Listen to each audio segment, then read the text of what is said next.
Hello প্রিয় দর্শক, আসসালামু আলাইকুম। কেমন আছেন সবাই? আশা করছি সকলে ভালো আছেন। সকলকে জানাচ্ছি মনিহার ট্যুরস অ্যান্ড ট্রাভেলসের পক্ষ থেকে শুভেচ্ছা এবং অভিনন্দন। আজকে যে বিষয়টা নিয়ে কথা বলবো সেটি হচ্ছে ক্রোয়েশিয়ার ওয়ার্ক পারমিট ভিসা। তো কথা না বাড়িয়ে চলুন ভিডিওটি শুরু করা যাক। তো প্রিয় দর্শক, আপনারা কিন্তু জানেন ক্রোয়েশিয়া বর্তমান সময়ে বাংলাদেশ থেকে প্রচুর পরিমাণে শ্রমিক নিচ্ছে। তো তারই ধারাবাহিকতায় আমরা মনিহার ট্যুরস অ্যান্ড ট্রাভেলস আমরাও কিন্তু এই ক্রোয়েশিয়ার কাজটা করছি এবং শ্রমিক কিন্তু আমরাও দেওয়ার চেষ্টা করছি। তো আমরা যে কাজটি পেয়েছি বা যে কাজের উপর আমরা মোটামুটি ক্রোয়েশিয়ার জন্য ফাইল জমা নিচ্ছি, সেই কাজের উপর আমরা কিছু কথা বলবো বা সেই কাজের ডিটেলসটা সম্পর্কে আপনাদেরকে জানাবো।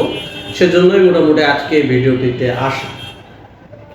তো ক্রোয়েশিয়ার প্রথম প্রশ্ন যেটা থাকে যে ইউরোপ কান্ট্রির, এটা অবশ্যই সিনজেন কান্ট্রি এবং এখানে অবশ্যই 100% ওয়ার্ক পারমিট ভিসা হবে এবং ভিসার মেয়াদ থাকবে মাত্র 6 মাস। 6 মাস পরবর্তীতে আপনাকে ভিসাটা রিনিউ করতে হবে। সেখানে খরচ হবে 200 থেকে 250 ইউরো। টোটাল সময়টা যদি বলি আপনার ক্রোয়েশিয়া যাবার ক্ষেত্রে, সেটা সময়কালটা হবে হচ্ছে 6 থেকে 8 মাস সর্বোচ্চ সময়। 6 থেকে 8 মাসের মধ্যে আমরা আপনাকে ক্রোয়েশিয়াতে পাঠাতে সক্ষম হব। এখানে কাজের যে ধরনটা আছে, কাজের ধরন হচ্ছে যে রেস্টুরেন্টের কাজ এবং আবাসিক হোটেলের কাজ, দুইটা ধরনের কাজ আমাদের কাছে আপাতত আছে। এবং কাজের যে সময়কালটা বা যে সময়টা, সেটা হচ্ছে 5 থেকে 6 ঘন্টা, সর্বোচ্চ 6 ঘন্টা জেনারেলি ডিউটি টাইম হবে।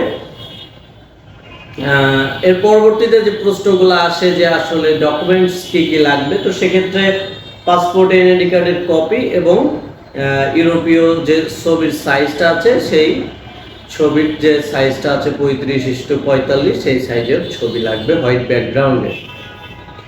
এবং বেতনটা কত আসতে পারে, এটা প্রশ্ন অনেকেরই থাকে। তো বেতনটা মোটামুটি 800 থেকে 1000 ইউরো মতো বেতন আসবে প্রথম অবস্থায়।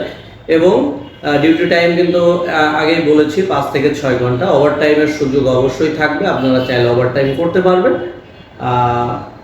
বয়স সীমা যদি বলি 18 থেকে 50 বছর বয়স সীমা। এবং থাকা খাওয়ার ব্যাপারে হচ্ছে যে একবেলা ডিউটি টাইমে খাওয়া দিবে, একবেলা কোম্পানি খাওয়া দিবে এবং থাকা কোম্পানি দিবে, বাকি সময়টা খাওয়াটা নিজেকে বহন করতে হবে। ডিউটি টাইম তো বললামই 5 থেকে 6 ঘন্টা, ওভার টাইম আছে।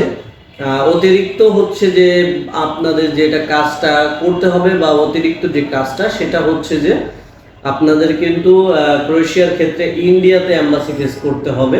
তো সেক্ষেত্রে কিন্তু ইন্ডিয়াতে যাওয়া এবং থাকা এবং খাওয়াটা আপনাদের বেয়ার করতে হবে। বাংলাদেশ থেকে বিএমইটি এবং মেডিকেল যদি প্রয়োজন হয় তাহলে মেডিকেলটা আপনাদেরকে করতে হবে।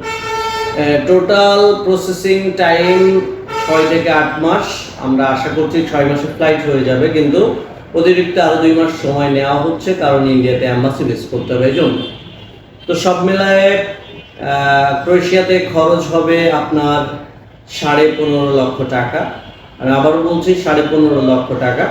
তো আপনারা যারা ক্রোয়েশিয়াতে ওয়ার্ক পারমিট বিষয়ে যেতে চান, আমাদের সাথে যোগাযোগ করতে পারেন। স্ক্রিনে অথবা ডিসক্রিপশনে থাকা নাম্বারে কল করতে পারেন এবং সরাসরি আমাদের অফিস ভিজিট করতে পারেন। আমাদের অফিসের ঠিকানা মনিহার সিনেমা হলের সাথেই, মনিহার কমপ্লেক্সের 2য় তলা, মনিহার যশোর। এবং আমাদের মোবাইল নাম্বার 01988469562। ভিডিও ডিসক্রিপশনে আমাদের ফোন নাম্বার দেওয়া থাকবে, সরাসরি আমাদেরকে ফোন করতে পারেন। এবং অফিস চিনতে কারোর অসুবিধা হলে সেক্ষেত্রে আমাদের ফোন করে বলতে পারেন, আমরা আপনাদেরকে অফিস চালানোর জন্য সহায়তা করব। এবং যারা যেতে চান অবশ্যই আমরা বলবো যে অফিসে আসেন। বিস্তারিত আরও যদি প্রশ্ন থাকে সেক্ষেত্রে আপনাদেরকে কল মেসেজ করতে পারেন। তো ক্রোয়েশিয়ার ব্যাপারে আজকের ভিডিওটি এখানে শেষ করছি। সকলে ভালো থাকবেন, সুস্থ থাকবেন। আল্লাহ হাফেজ।